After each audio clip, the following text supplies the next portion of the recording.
Good morning. All India radio और राजसभा के analysis में आप सबों का स्वागत। अगर ऑल इंडिया रेडियो के अंदर न्यूज़ की बात करें तो एक न्यूज़ है, डिस्कस करेंगे।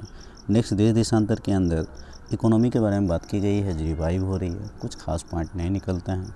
द बिग पिक्चर के अंदर स्टेम जेंडर डिस्क्रिमिनेशन के बारे में बात की गई है, डिस्कस करेंगे। तो चलिए डिस्कशन स्टार्ट करते हैं। इंटरनेशनल सोलर अलायंस कब बना था? 2015 में। आपको पता है गुड़गांव में इसका हेडक्वार्टर है। इम्पोर्टेंट ये है कि जर्मनी ने इसमें एंट्री मारा है, बस यही ध्यान रखना है। कर्क रेखा और मकर रेखा के बीच के देश हैं, ऐसा नहीं है कि वही है, और भी देश आते हैं इसके अंदर, यहाँ कंफ्यूज नहीं होना है। चलते हैं, रिकॉलिंग है नेक्स्ट आर्टिकल पे। कृषि संजीवनी वाहन की, ये कृषि संजीवनी स्टेट स्पेसिफिक स्कीम है, लेकिन आप कहीं भी आंसर में लिख सकते हो।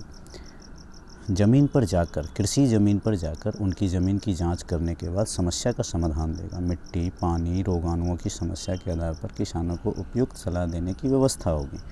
इससे किसान को उनकी ज़मीन परिसर के आधार पर योग्य फसल उगाने की सलाह प्राप्त होगी।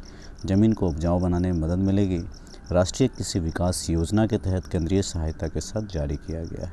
बस यही इम्पोर्टेंट है। चलते हैं नेक्स्ट आर्टिकल पर। यहाँ पर स्टेम मतलब साइंस टेक्नोलॉजी की बात हो रही है, इंजीनियरिंग की बात हो रही है, मैथमेटिक्स की बात हो रही है। Stem science, technology, engineering, mathematics. दुनिया भर की सबसे अधिक महिलाओं में भारत में विज्ञान और टेक्नोलॉजी, इंजीनियरिंग में, गणित विषयों में ग्रेजुएट हो रही है। पूरी दुनिया भर में करीब 40% है, लेकिन फिर भी इनमें जॉब बहुत कम है, बहुत सीमित है। सबको पता है जीवन चक्र में, इनके जीवन चक्र में काफ़ी समझौते करने पड़ते हैं। इनको माता पिता की देखभाल करनी होती है, छोटे बच्चे होते हैं तो ब्रेक करना पड़ता है। देखो गवर्नमेंट की इनिशिएटिव है, इसको यूज़ कर सकते हो आप। ये Kiran knowledge involvement research advancement through nurturing. Kiran को लिखोगे तो काफ़ी है। यहाँ पर इसके थ्रू वुमेंस को आगे बढ़ाने की बात की जाती है। गति पोर्टल का मतलब है gender advancement transformation institution.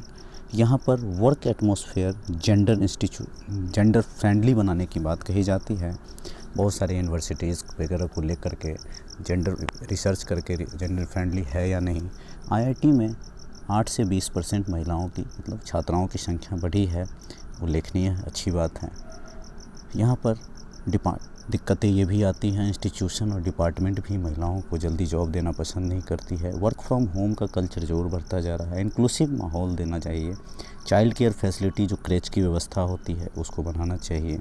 Women scientist fellowship programme के तहत जो विवाह के बाद हस्तांतरण हो जाता है, इस तरह की बहुत सारी समस्याएँ होती हैं, उनको मिल रहा है, वो रिसर्च कर पा रही हैं। 50 से 55,000 के आसपास फेलोशिप मिलती है। Department of science and technology amendment bill में भी महिलाओं को आगे बढ़ाने की बात कही गई है। साइंस के क्षेत्र में टैलेंट की कोई कमी नहीं है। जीडीपी को बढ़ाना है तो इनको साथ लेना होगा। नीति आयोग की रिपोर्ट के अनुसार 30% महिलाओं को अपॉर्चुनिटी ही नहीं मिलती है। परिवार की भी भूमिका होनी चाहिए, नेगेटिविटी को हटाना होगा।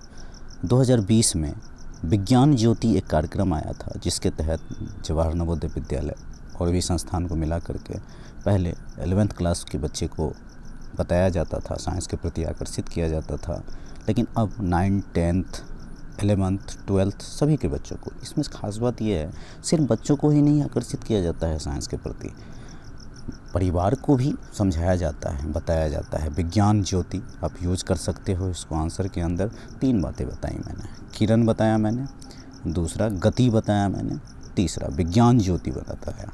जब साइंस टेक का क्वेश्चन लिखो, वुमेन्स के बारे में कुछ लिखना हो तो आप इसको यूज़ कर सकते हो। नीति आयोग की इनिशिएटिव है AI फॉर ऑल, इसमें भी एक अहम भूमिका निभाया जा सकता है महिलाओं को लेकर के। तो आज के डिस्कशन में इतना ही था। Thank you.